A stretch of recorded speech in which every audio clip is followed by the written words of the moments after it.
The Crew 2 came out over 2 years ago. Is it even worth it to try to start this game now in 2020? Welcome to the Militia Gaming Community. I'm Trigger, and we're going to answer that question right now. Let's go!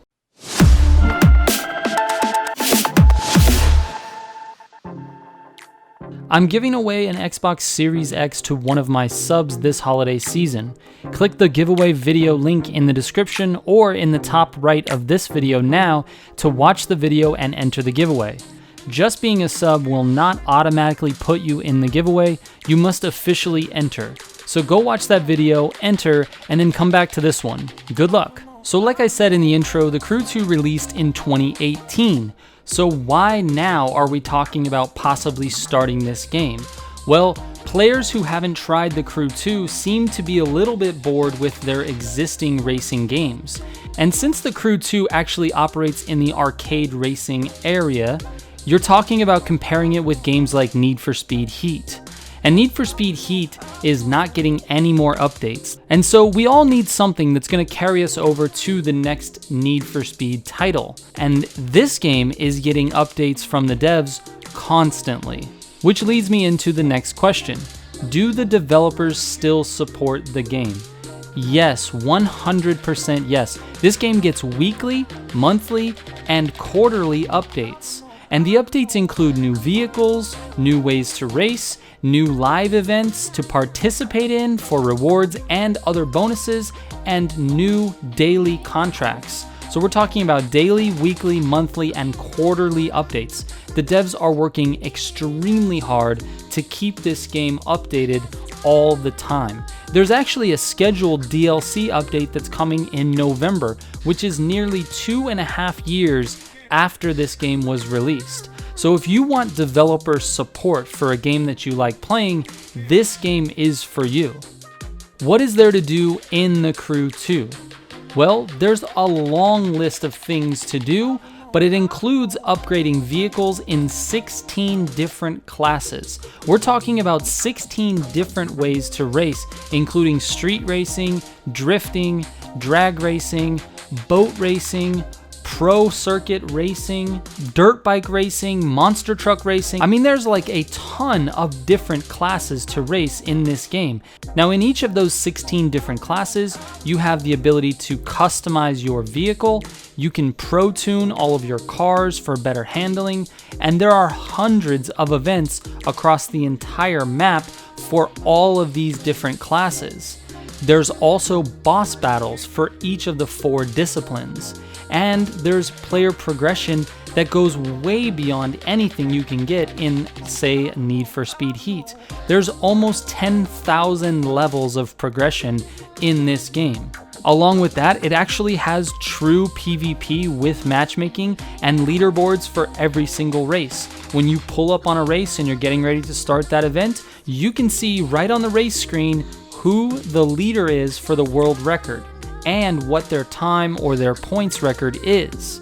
Now on top of that, you can have 3 of your friends racing with you, and you can enter any event you would like with your crewmate. For example, any street race, any drag race, any drifting event, and this is where it gets really, really nice. You can't drift with other players in Need for Speed Heat.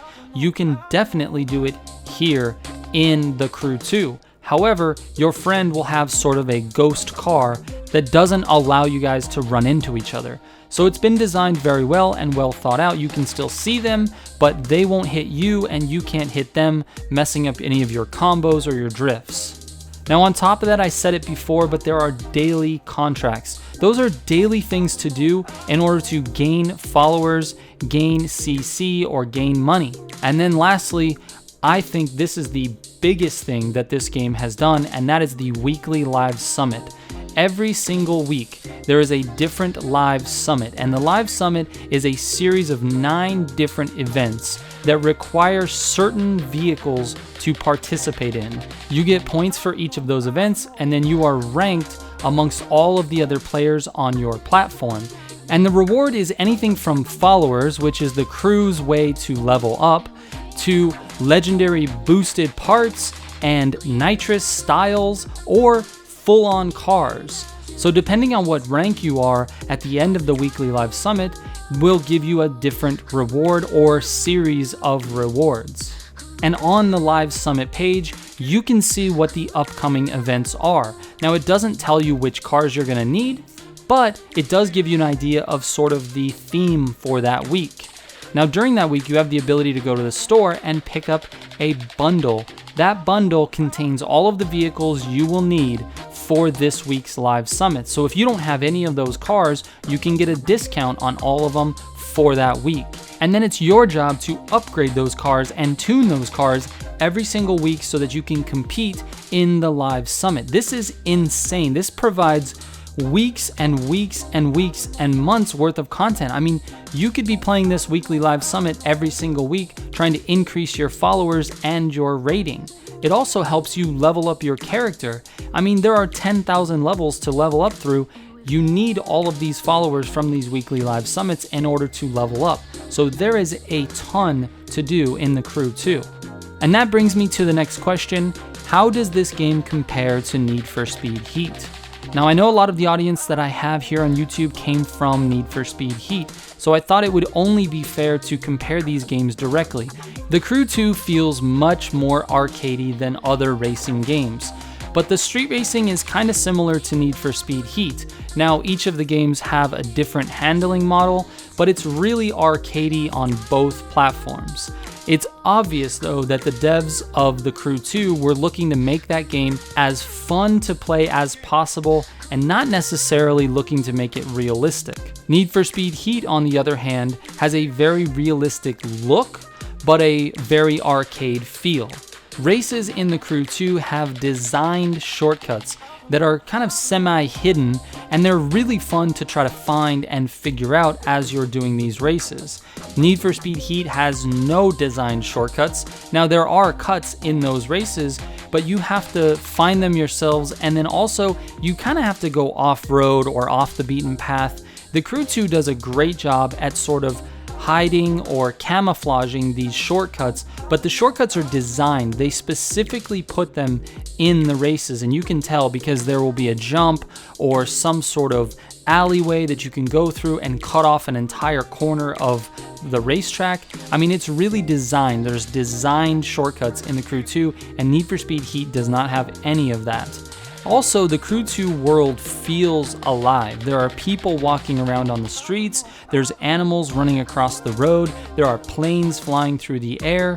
I mean, it really does feel alive, whereas Need for Speed Heat kind of just has a bunch of random traffic that sort of behaves randomly and doesn't really interact with you while you're racing. One thing that I'd say Need for Speed Heat has over the Crew 2 in terms of its design is the unique day and night cycle. I really like the cycle of going out during the day to race for money and then going out at night to race for experience or rep. The Crew 2 really doesn't have that type of contrasting styles when it comes to when you're going to be going out of your garage or your house, but it does have random weather, and that affects the driving only a little bit, but it does affect it. Whereas the weather in Need for Speed Heat, it's raining constantly, and that doesn't affect your driving or the handling of your car. Need for Speed Heat also has better lighting and maybe a more realistic and textured world.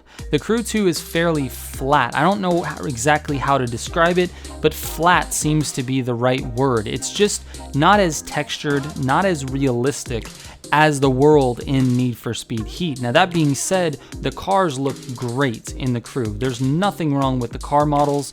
They don't look funky, they actually look really good, the reflections are nice, but it just doesn't have the same lighting and realistic feel that Need for Speed Heat does when you're just driving around in the world.